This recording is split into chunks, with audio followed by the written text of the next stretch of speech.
នៅក្នុងនីតិយុត្តដឹងអំពីច្បាប់នៅថ្ងៃនេះសេឌីណានឹងចូលមកបញ្យល់អំពីប្រភេទនៃទោសព្រហ្មទណ្ឌនៅក្នុងក្រមព្រហ្មទណ្ឌខ្មែរជំរាបសួរសេឌីណាជំរាបសួរបុប្ផាតើប្រភេទទោសព្រហ្មទណ្ឌអ្វីខ្លះដែលមានចែងនៅក្នុងក្រមព្រហ្មទណ្ឌខ្មែរតែបុប្ផាបើយើងនិយាយដល់សង្ខេបទោសព្រហ្មទណ្ឌគឺត្រូវគេបាននៅក្នុងក្រមព្រហ្មទណ្ឌគឺបែងចែកជាពីរប្រភេទធំៗគឺមូលទោសនិងទោសបន្ថែមមូលទោសគឺមានចែងក្នុងមាត្រា43គឺរួមមានទោសដាក់ពន្ធនាគារនិងទោសពិន័យជាប្រាក់ហើយនៅក្នុងបទល្មើសខ្លះជាពិសេសគឺបទឧក្រិដ្ឋភាគច្រើនគឺមានតែទោសដាក់ពន្ធនាគារទេដែលមិនមានទោសពិន័យជាប្រាក់ទេហើយបទល្មើសខ្លះទៀតជាពិសេសបទលហុភាគច្រើនគឺមានតែទោសពិន័យជាប្រាក់ប៉ុន្តែមិនមានទោសដាក់ពន្ធនាគារទេផ្ទុយទៅវិញបទល្មើសខ្លះទៀតជាពិសេសគឺបទបញ្ឈឹមគឺមានទាំងពីរតែម្ដងគឺទាំងទោសដាក់ពន្ធនាគារនិងទោសពិន័យជាប្រាក់ឌីណាតើទោសពិន័យជាប្រាក់និងសំណងជំងឺចិត្តនឹងខុសគ្នាយ៉ាងម៉េចមូលផាគឺខុសគ្នាស្រឡះមួយគឺជាទោសព្រហ្មទណ្ឌមួយទៀតគឺជាទោសរដ្ឋប្រវេណីទោសពិន័យជាប្រាក់គឺជាទោសព្រហ្មទណ្ឌដូច្នេះតើតើមានច្បាប់ចែងថាបទល្មើសណាដែលត្រូវពិន័យជាប្រាក់ទើបចៅក្រមអាចប្រកាសទោសពិន័យជាប្រាក់នឹងបានហើយប្រាក់ដែលត្រូវពិន័យគឺត្រូវបង់ទៅឲ្យរដ្ឋចំណែកសំណងជំងឺចិត្តវិញគឺជាទោសរដ្ឋប្រវេណីគឺមិនចាំបាច់មានចែងនៅក្នុងក្រមព្រហ្មទណ្ឌទេចៅក្រមអាចប្រកាសទោសសំណងជំងឺចិត្តបានគឺតើតើមានការទាមទារពីដើមមិនដឹងរដ្ឋប្រវេណីហើយតើតើដើមមិនដឹងរដ្ឋប្រវេណីហ្នឹងគឺពិតជាបានទទួលរងការខូចខាតដែលបង្កឡើងដោយទង្វើរបស់ជនល្មើសពិតមែន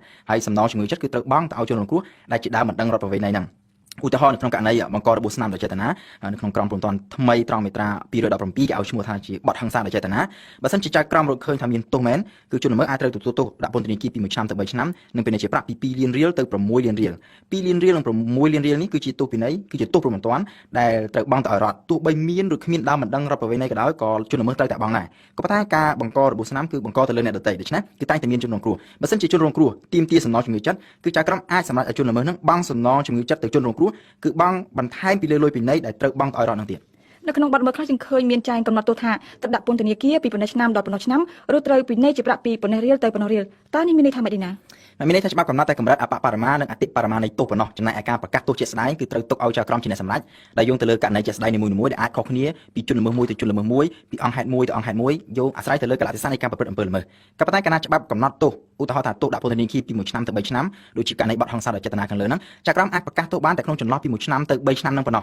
ពោលគឺមិនអាចតិចជាង1ឆ្នាំហើយក៏មិនអាចលើសពី3ឆ្នាំដែលជាកម្រិតអតិបរមាហ្នឹងដែរលើកលែងតែក្នុងករណីពិសេសខ្លះដែលមានស្ថានសម្រាប់ទោសឬស្ថានទម្ងន់ទោសដែលមានចែងច្បាស់លាស់នៅក្នុងក្រមព្រហ្មទណ្ឌនឹងស្រាប់ឧទាហរណ៍ដូចជាក្នុងករណីបទល្មើសជាអនិច្ចជនសំទោសជនល្មើសជាអនិច្ចជនជាដើមដែលច្បាប់តម្រូវឲ្យបន្ថយទោសពាក់កណ្ដាលងាកមកទោសបន្ថែមវិញតើទោសបន្ថែមមានអ្វីខ្លះហើយតើនៅក្នុងករណីណាខ្លះដែលតុលាការនឹងអាចប្រកាសទោសបន្ថែមបាន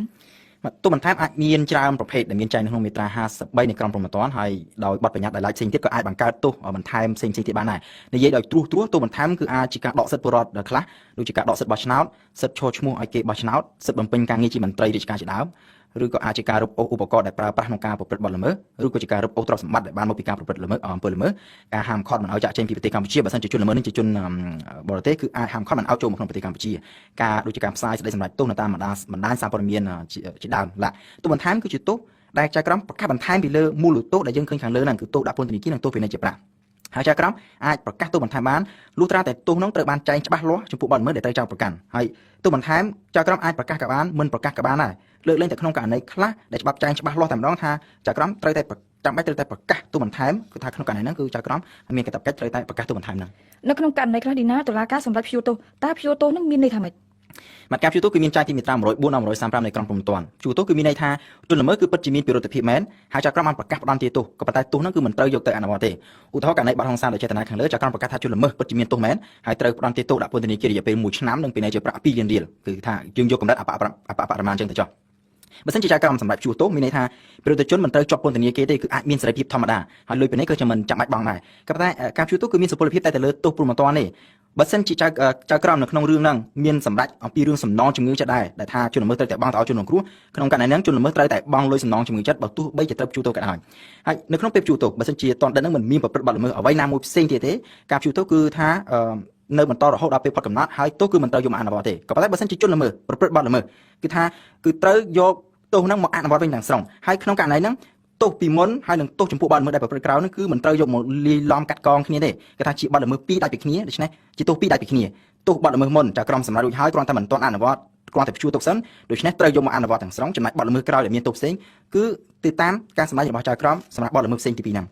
ហើយការព្យួរទោសអាចមានច្រើនប្រភេទវាអាចជាការព្យួរទោសទាំងស្រុងឬក៏ជាការព្យួរទោសមួយផ្នែក ឧបមាថាត្រូវជាប់ពន្ធនាគារមួយឆ្នាំក៏ប៉ុន្តែព្យួរ9ខែហើយ3ខែទៀតគឺត្រូវអនុវត្តធម្មតាហើយមួយទៀតការព្យួរទោសអាចជាការព្យួរទោសធម្មតាឬក៏ជាការព្យួរទោសសាកល្បងបើជាការព្យួរទោសធម្មតានេះថាពិរុទ្ធជនគឺអាចរស់នៅក្រៅឃុំដែលមានសេរីភាពជាធម្មតាបើមិនជាការព្យួរទោសជាការព្យួរទោសសាកល្បងជនល្មើសគឺអាចនៅក្រៅពន្ធនាគារដែរក៏ប៉ុន្តែគឺត្រូវស្ថិតក្រោមវិធានការត្រួតពិនិត្យនិងត្រូវគោរពនៅកាតព្វកិច្ចដែលឡែកណាមួយទៅតាមការកំណត់របស់ចៅក្រមនៅក្នុងរយៈពេលសាកល្បងណាមួយជាការតាមការកំណត់របស់ចៅក្រមដែរដូចជាត្រូវមកបង្ហាញខ្លួននៅពេលដែលមានដីកាកោះរបស់ព្រះរាជអាជ្ញាត្រូវជូនដំណឹងអំពីការផ្លាស់ប្ដូរអាសយដ្ឋានឬអំពីការផ្លាស់ប្ដូរមុខរបរត្រូវសុំការអនុញ្ញាតពីព្រះរាជអាជ្ញាជាមុននឹងធ្វើដំណើរចេញទៅបរទេសឡាក់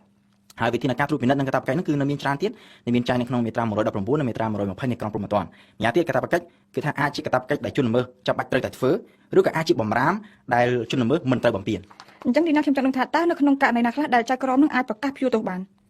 ការព្យួរទោសគឺអាចប្រកាសទៅបានគឺត្រូវគោរពទៅតាមលក្ខខណ្ឌ2ដែលមានចែងក្នុងមាត្រា106និង107នៃក្រមព្រហ្មទណ្ឌលក្ខខណ្ឌទី1គឺទាក់ទងទៅនឹងជនល្មើសចៅក្រមអាចប្រកាសព្យួរទោសបានលុះត្រាតែក្នុងរយៈពេល5ឆ្នាំមុនអំពើល្មើសហ្នឹងជនល្មើសមិនធ្លាប់មានការផ្ដន្ទាទោសពីបទល្មើសណាមួយផ្សេងទៀតឧបមាថាកាលពី4ឆ្នាំមុនជនល្មើសធ្លាប់ប្រព្រឹត្តបទល្មើសអ្វីម្ដងរួចមកហើយត្រូវបានតុលាការកាត់ទោសជាស្ថាពររួចហើយដែរអំពីបទល្មើសហ្នឹងស្រាប់តែ4ឆ្នាំក្រោយមកប្រព្រឹត្តបទល្មើសណាមួយទៀតសម្រាប់បទល្មើសលើកក្រោយហ្នឹងគឺចៅក្រមមិនអាចប្រកាសព្យួរទោសបានទេលក្ខខណ្ឌទី2គឺទាក់ទងទៅនឹងប្រភេទនៃទោសទោសពន្ធនាគារដែលចៅក្រមអាចប្រកាសព្យួរបានលុះត្រាតែទោសហ្នឹងមានរយៈពេលជាទោសពន្ធនាគារមានរយៈពេលមិនលើសពី5ឆ្នាំបើមិនជាលើសពី5ឆ្នាំគឺថាចៅក្រមមិនអាចប្រកាសព្យួរទោសបានទេឧបមាដូចជាក្នុងករណីបទឃាតកម្មដែលតាមក្រមព្រហ្មទណ្ឌត្រូវផ្ដន្ទាទោសដាក់ពន្ធនាគារពី10ឆ្នាំទៅ15ឆ្នាំក្នុងករណីហ្នឹងគឺថាមិនអាចមានការព្យួរទោសបានទេ